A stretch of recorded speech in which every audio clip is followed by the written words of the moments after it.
Alright, so it's February the 9th. We're going to be talking about the latest developments in Ukraine. So let's get right into it. Alright, so first of all, if you look at all of these bomb symbols, you notice the disparity in firepower. The momentum has definitely shifted in favor of the Russians. I mean, the only symbol I see for the Ukrainians would be this one right here. And this is probably a sabotage attack, so it's just saboteurs, right? But all of these symbols represent the Russians bombarding and attacking Ukrainian positions. Oh, and there's this one, Donetsk. The Ukrainians constantly shell Donetsk, the Donetsk city, which is why you see the Russians trying to push them away from the front. But we'll get into that in a bit. We're going to start off in Bakhmut, which is the epicenter of the fighting. Alright, so Bakhmut, the latest news coming out of that area is that the Russians have more or less encircled Krasnohora, which is like a little settlement north of Bakhmut. And as you can see from these symbols, there's fighting west of Krasnohora. So this is basically a classic encirclement, and the Ukrainians are about to be completely encircled. If they already aren't encircled, they're going to be enveloped. There's just no way around it. The whole area is under fire control, and it's a classic cauldron, right? You could see they're surrounded from all sides. They're not showing any red here in the west, but I have a feeling it's coming.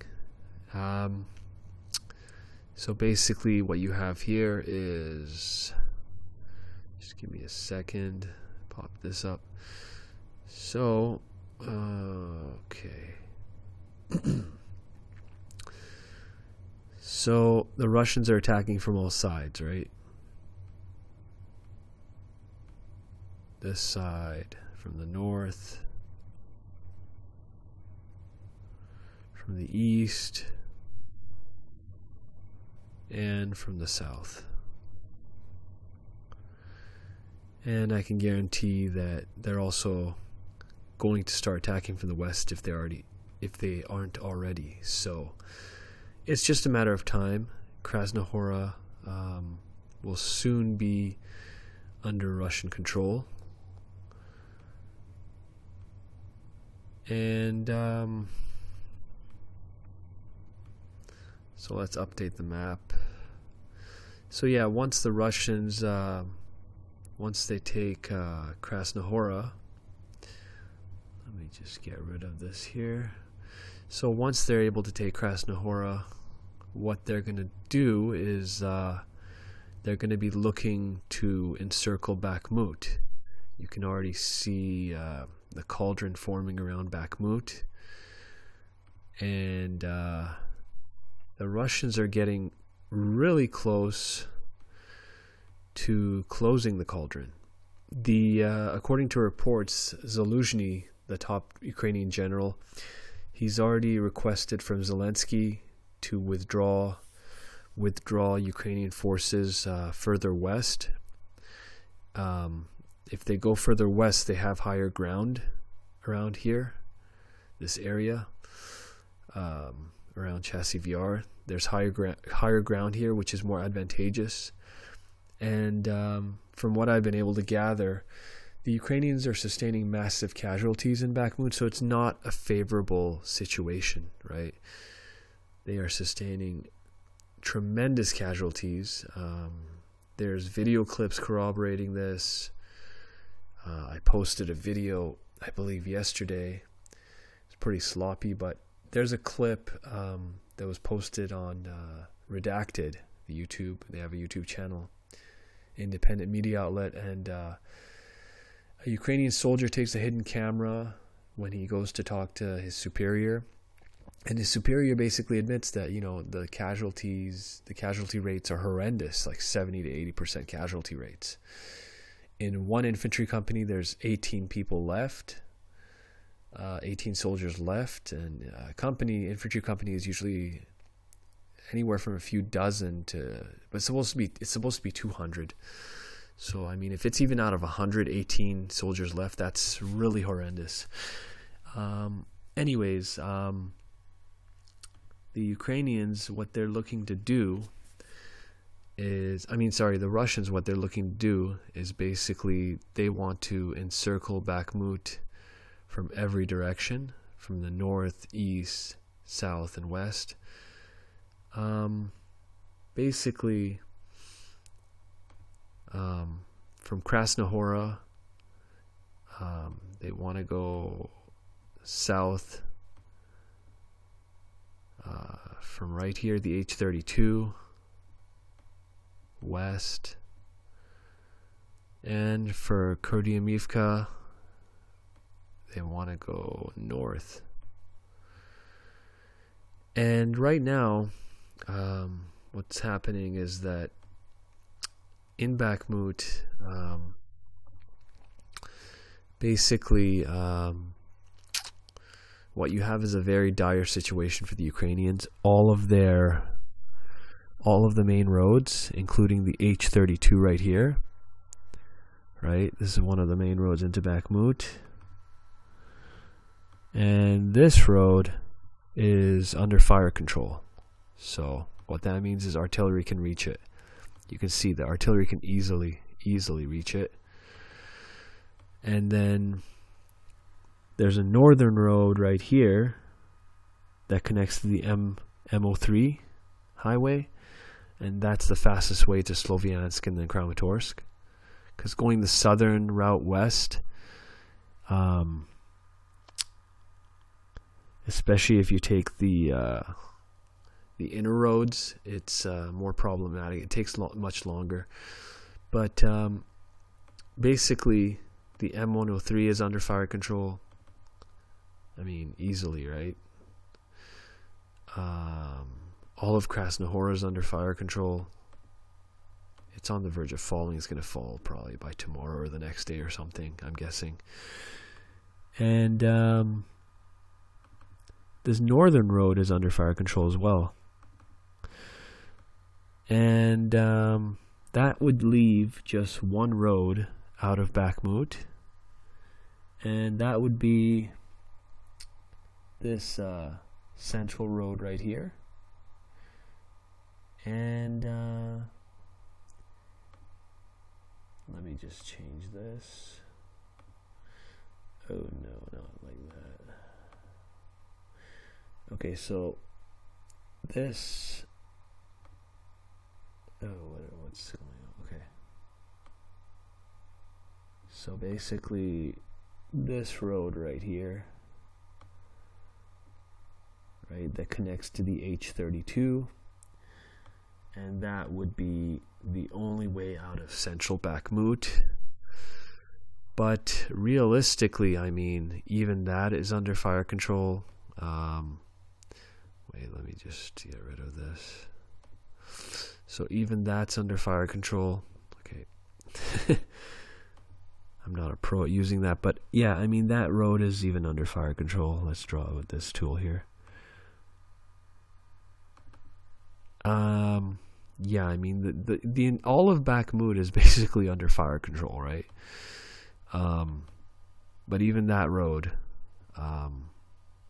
it's, the Russians can reach it with artillery, although it's further away, but they can still reach it, and they can reach central Bakhmut with artillery, especially the outskirts. So yeah, Bakhmut, I think it's just a matter of time before it falls. I think the Western military advisors have also asked Zelensky to pull out, but he refuses. He keeps insisting and sending reinforcements. They sustain 70 to 80% casualty rates. They get pulled out, new reinforcements come in, rinse and repeat. So I think Bakhmut, I honestly think it's just a matter of time. Basically, the Russians, they're just looking to basically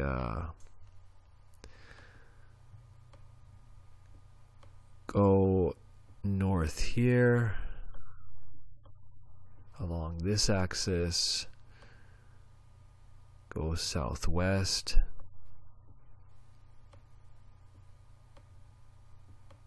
right?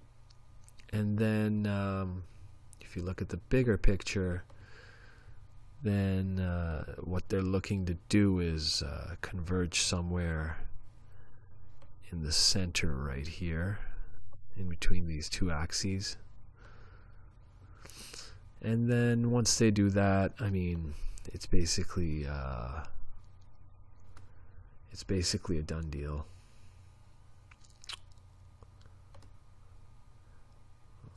Just 1 second here. Another target is obviously Chasiv Yar afterwards, but they don't have to bother with that right now. Chasiv Yar, there's a lot of reinforcements there. They're already bombarding it, but anyways, the primary target is Bakhmut, and all around Bakhmut is obviously Russian artillery. So Bakhmut is just surrounded with Russian artillery, and the Russians have 10 times as much artillery. And some people will say, well, the Russian artillery is not as accurate though, right? Accuracy wins. Well, no, because there was an interview on this channel, the Willie OAM channel, I think. In my video yesterday, I played it, but basically he talks to an Australian military guy who's in near Bakhmut in Ukraine. Near Bakhmut, I think he's doing some kind of volunteer. He's a volunteer. I don't know, might be a mercenary. I don't know, but he says he's a volunteer. But anyways, he says that the Russians, each unit, each artillery battery, they have their own drones, and this is not the case with the Ukrainians. So he says the Russians have better equipment, better technology. The Wagner PMC, private military company that are in charge of Bakhmut, the Bakhmut area, they're basically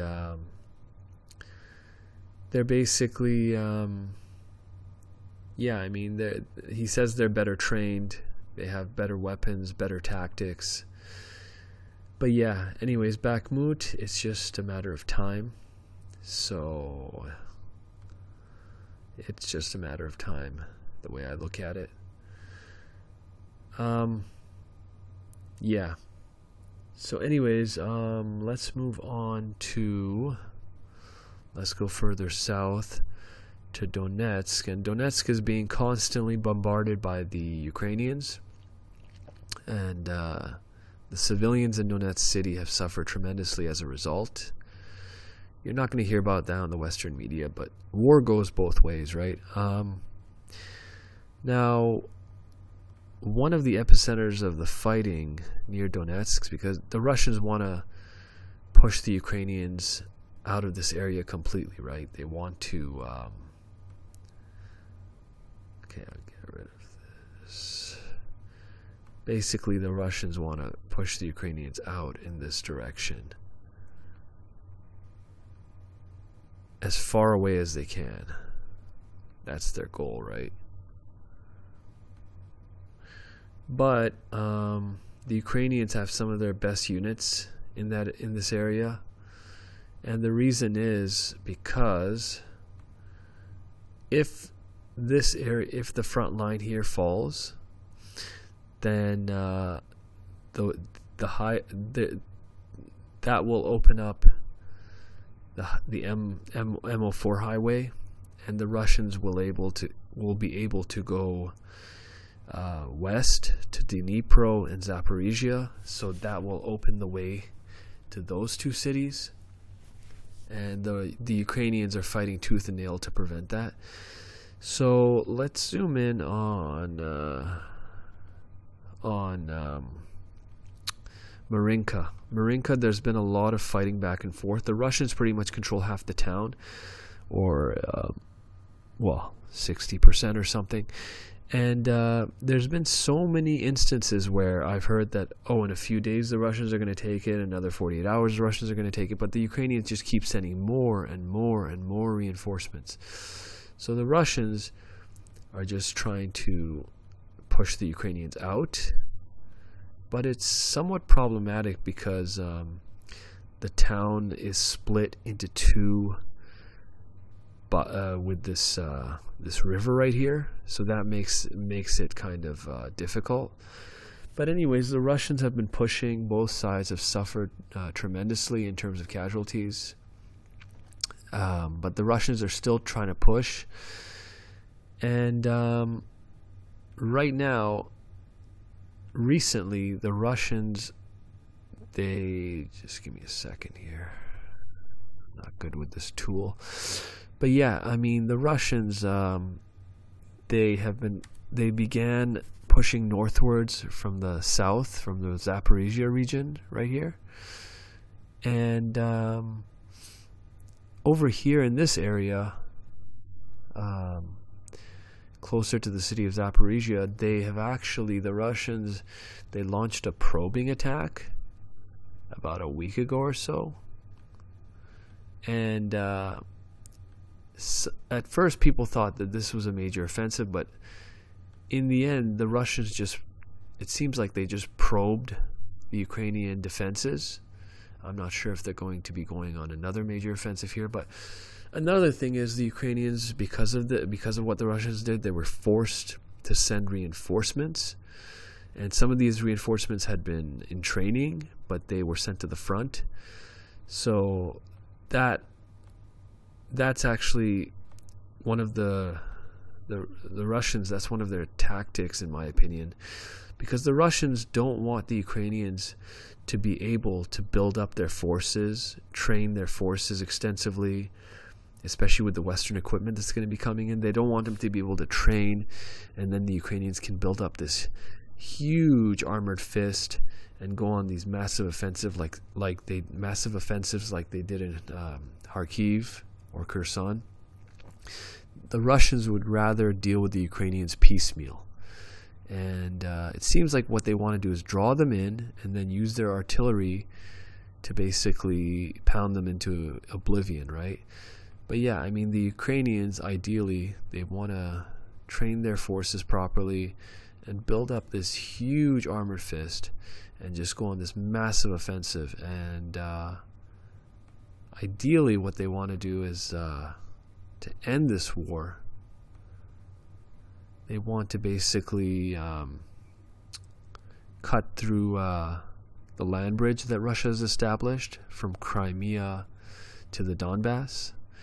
They want to basically cut the Russian they want to cut the Russian land bridge in half. And one of the primary targets would be obviously Mariupol. Another target would be, just wait here, okay. Here. Another target would be, where is it? Damn it. Melitopol. Where's Melitopol? Where's Melitopol? Am I blind?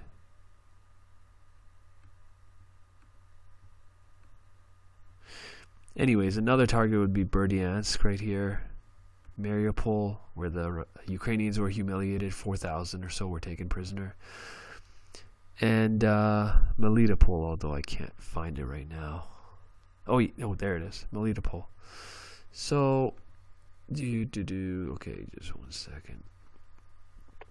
So Melitopol, Berdyansk, Mariupol, and the Ukrainians want to send their armor south to go on a massive offensive. The problem is the Russians have set up, from what I'm hearing, 3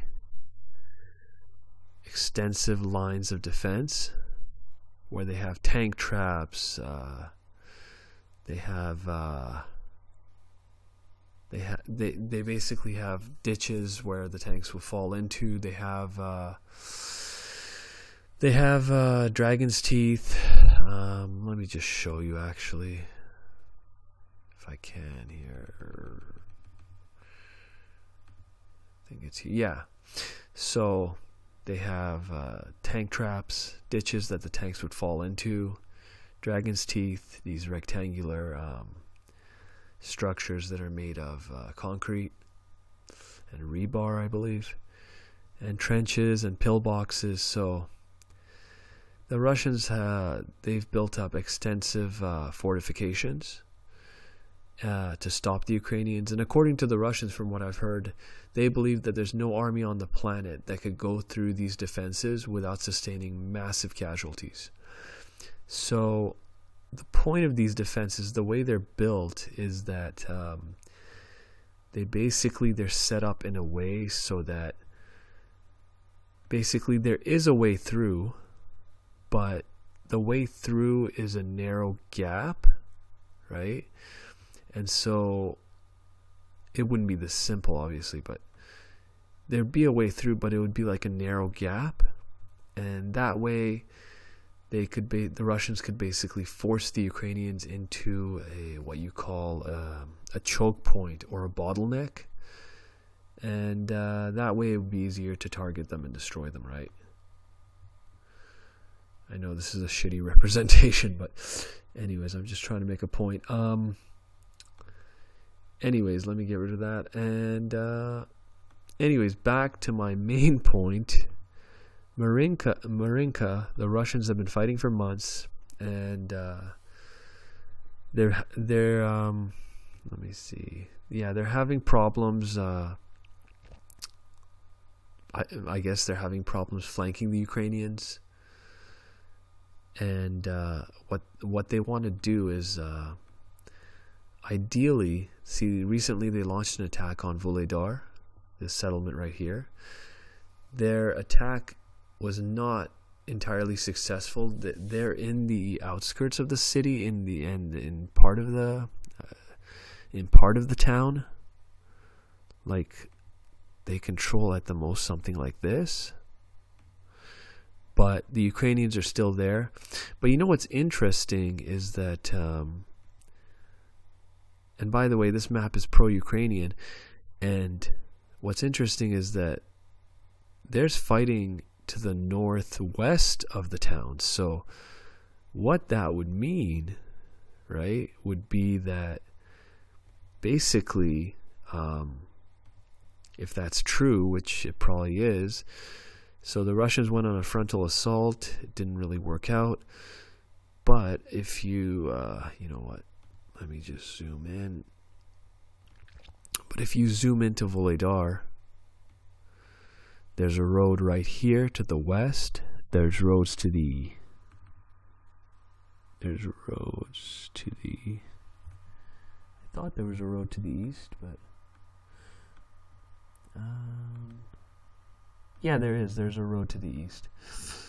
But anyways, if that is true, what that means is that the Russians can essentially... So their frontal attack didn't really work out, but now that they're to the northwest, what they can do is they can just flank the Ukrainians and attack them like this, right? And they can come in from the east as well. So I don't know. Some people think it's a matter of time before Vuhledar falls, but Vuhledar is significant because if Vuhledar falls, what happens is that the Russians can then head north, and if they can get to this town right here, Kurakove, then they can basically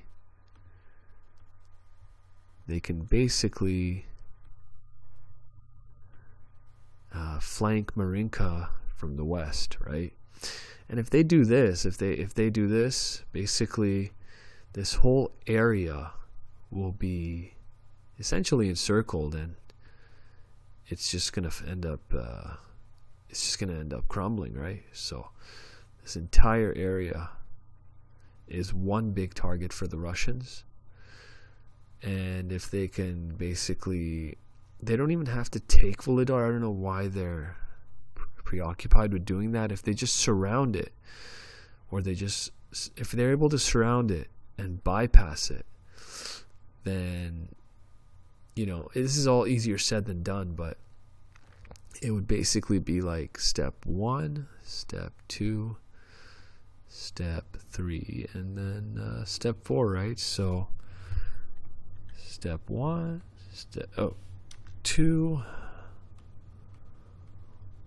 3, and then the ultimate goal, right? But again, this is all easier said than done. The Ukrainians are basically fighting tooth and nail to prevent this from happening, right? So that's what's happening in the south. Volodar.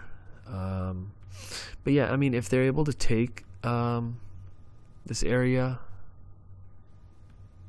they're able to go past Volodar and then take Marinka, then the door will be open to basically them moving westwards. And then if they can take Zaporizhia, if they can get into, this would all be later on, right? If it depends on a lot of variables, but ideally, if they could do that, then basically, eventually they'd want to get into Zaporizhia, and then from Zaporizhia to Kryvyi Rih, and then once they do that, they could eventually get to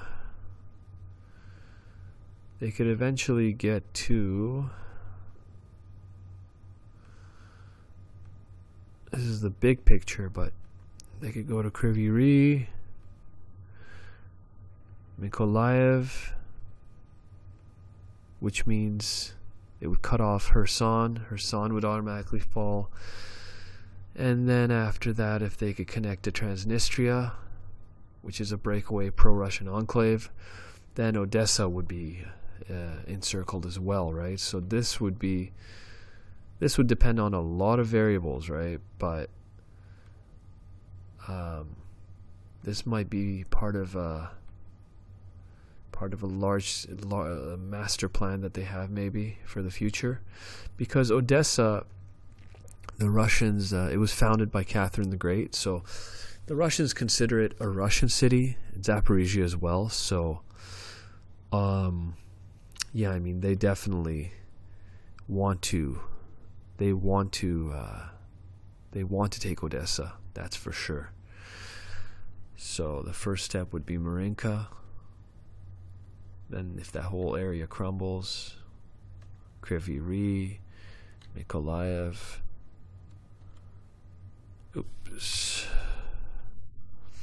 get to Transnistria, and then the final prize, Odessa.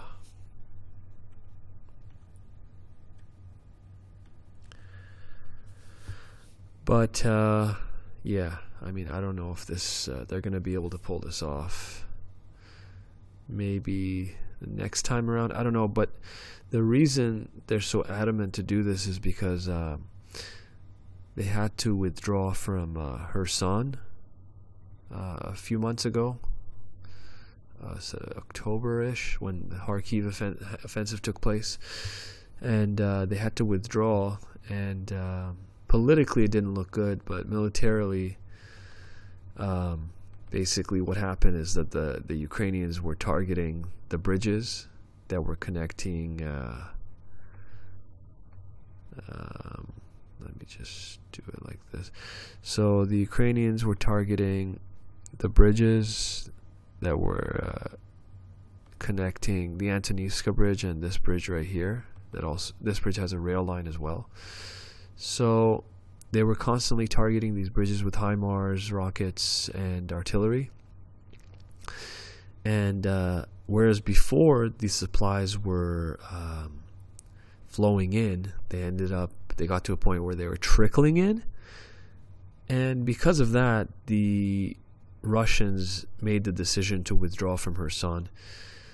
They evacuated something like half the population decided to go with them. And they evacuated, and they destroyed the bridges here as well.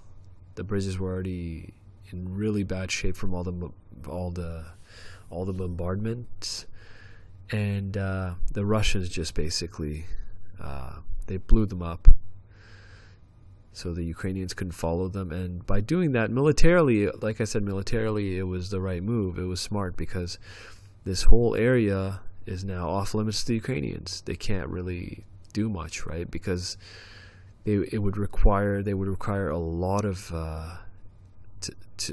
to launch an amphibious assault across the Dnipro River.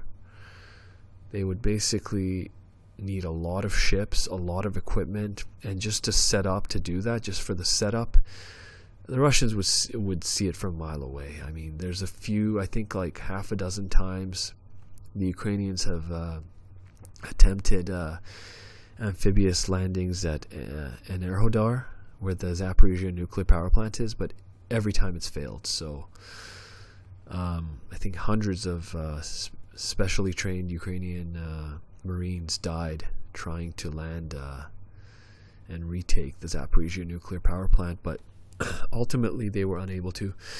So amphibious landings are not easy, right? The Ukrainians have tried a few times to land right here on this peninsula, and even just across the Dnieper to establish a beachhead, but they haven't been able to. I don't think they will be able to. It would be very difficult. So it's basically off limits. And by doing that, they reduced their front line drastically. The Russians did. Anyways, now we're going to go to, I know this video is getting pretty long, but I think I'm going to do one of these a week as a weekly roundup. So in the north, from what I've heard, the Russians have actually they've activated their units, and they've taken some territory near the border, right here, and essentially, let me just zoom out. They're basically okay. They're pushing south from their border, and then they're pushing west from the Luhansk Oblast, and from all the settlements they control. They're basically trying to push the Ukrainians all the way back to the Oskil River, which would be a natural barrier for them. And ever since the Ukrainians took Kharkiv, they have continued to push eastwards. They really, really wanted to take Svatove. Let me just do this. So the Ukrainians really want to take Svatove because there's a rail line that goes from north to south. I don't think it's usable right now because of how close the Ukrainians are, but the Russians would love to push the Ukrainians far away enough so they could start reusing the railway. And the Ukrainians really wanted to take Svatove, but in the end they were unable to. And the fact that they continue to push, I think they're still sending troops on raids and assaults towards the Russian lines, but they've just sustained thousands of casualties needlessly, trying in vain to take these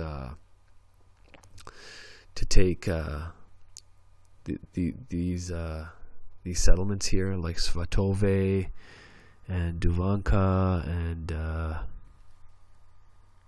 Krasnorechensky, and Kremina is also very significant. Kremina is also very important. They want to take it.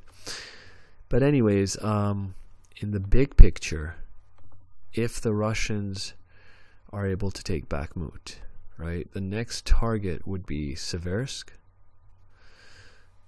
And let me just get rid of this.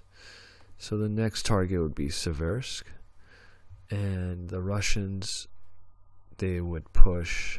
Right now, there's fighting over Bilohorivka, so they would push from the east westwards, and they've already begun doing this, and they're pushing north right here from Soledar. So they're already doing this, but basically the point would be to converge from the north, the east, and the south. From the east and south they're already attacking, but for them to be able to attack from the north, they have to be able to push the Ukrainians back to the Oskil River right here, right? And then once they do that, right, then they could maybe go south, take back Liman.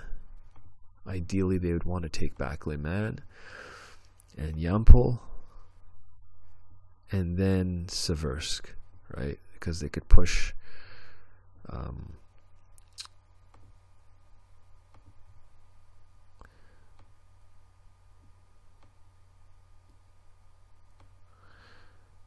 right, they could go south from there, from Liman, cross the Seversky Donets River, and then and the rest would be history. But yeah, that's what the Russians are trying to do now, and it remains to be seen if they're going to be able to. But in the big picture, I mean, one thing the Russians might do is if they're able to push the Ukrainians back to the Oskil River, and if they're able to take Bakhmut and Seversk, which is a tall order, but assuming they could take back this whole area up to the Oskil River, assuming they take back all this territory, the next step would be basically the Ukrainians would be on the other side of the Oskil, and the way they've been, I mean, knowing Zelensky, he'd probably want to send reinforcements like he always does for whatever reason. And then the Russians, if you notice, they're bombarding Kharkiv pretty heavily. And in this area, they're just going crazy. But Kharkiv, they began bombarding, and also they began bombarding the Sumy region. So I don't know what the Russians are going to do, but from what we know, the Russians still have hundreds of thousands of troops that they've mobilized that are on the Ukrainian border, right? And there's a few things they could do, right? I mean, they could launch like a diversionary attack into Sumy, the Sumy Oblast. That's one option. And the whole point of that would be to divert Ukrainian resources to Sumy, right? And the Ukrainians, interestingly enough, they've threatened that if the Russians attack anywhere in Sumy or towards Kiev, that they would respond because they have a pretty significant buildup of forces in Kharkiv. So they've said that they would respond by basically sending those forces towards Belgorod. Let me just show you. So if the Russians go for Sumy, the Ukrainians will, they're saying they're going to attack Belgorod. And the thing is, I think that, just one second here. So this is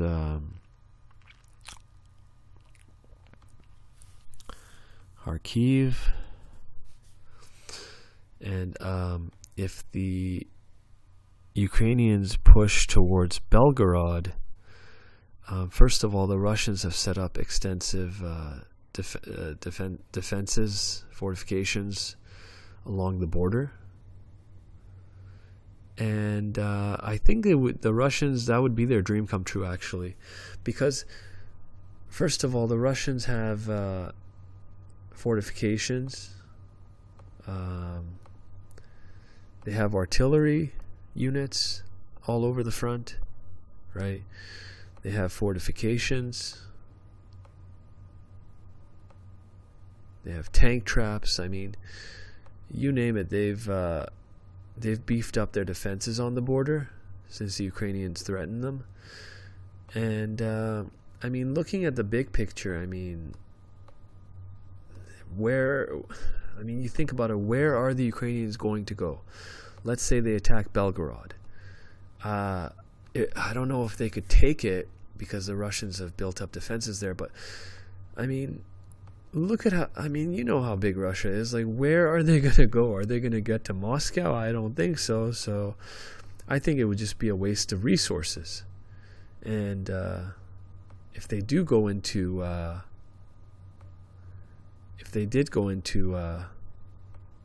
the heck happened here? The colors are all gone. Time to reload. But yeah, I mean, if the Ukrainians did go into Russian territory, I mean, that would be a fool's errand in my opinion, because where would they go? It would be pointless. And there's a good chance that they would get encircled and destroyed. So it would be kind of a waste of resources.